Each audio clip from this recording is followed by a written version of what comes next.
this indefeatable people that Jesus said, I will build my church. That church is to be faith-filled, obedient to God. That church is to be a worshiping church, a praying church, a witnessing church, a discipling church, an equipping body. A body that unleashes mercy and grace and spiritual warfare. There is an urgency for the souls of men. Let me tell you something, that if you're devoted to God in prayer every single day, if you will begin with the morning watch at least, and then eventually commit to the evening watch, you're going to begin to see the value. You're going to be able to see what is covered on a daily basis.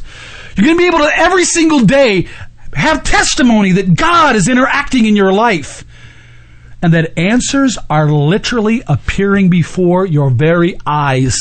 You're going to be amazed. You're going to be startled. Remember the early church? Peter's in prison. They're going to possibly put him to death. He's going to be harmed. He's got chains on his hands. He's behind iron gates. He has 4 guards around him. But yet there was a little group of believers that were down before God praying and praying and praying and praying and praying.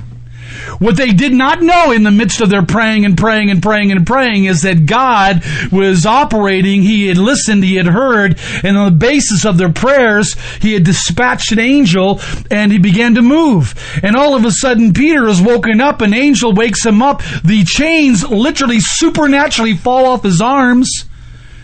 He's told to get up and follow the angel. They get to the big iron gates, and the Word of God says they opened all by themselves. That's because the hand of God was there. That's because there was a praying bunch of believers over there that were not drowsy and sleeping and watching 12 hours of television and eating so much that they don't even know what their name is half the time. They were praying to God, and God answered. And when Peter came to the door and knocked on that door, Rhoda answered, it's Peter. I mean, she didn't even open the door. She went back in, and it's got to be comical. Because what they were praying for was now, the answer was now standing in front of their faces. Could you imagine how that lit up their prayer life? Do you realize how answers to prayer, immediate ones, answers light up? Do you realize that that's part of the demonstration and fruit bearing of believers?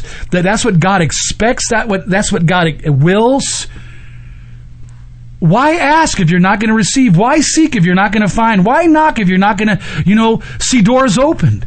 Prayer is not just about getting God to speak to you or giving you a vision or a dream so that you can go around. There's a lot of intercessors today that say, well, we were in prayer the other day and God said this. We were in prayer the other day and God said that. And all of a sudden, a year goes by and all it is God said this, God said that. And there's no answer. Listen, the testimony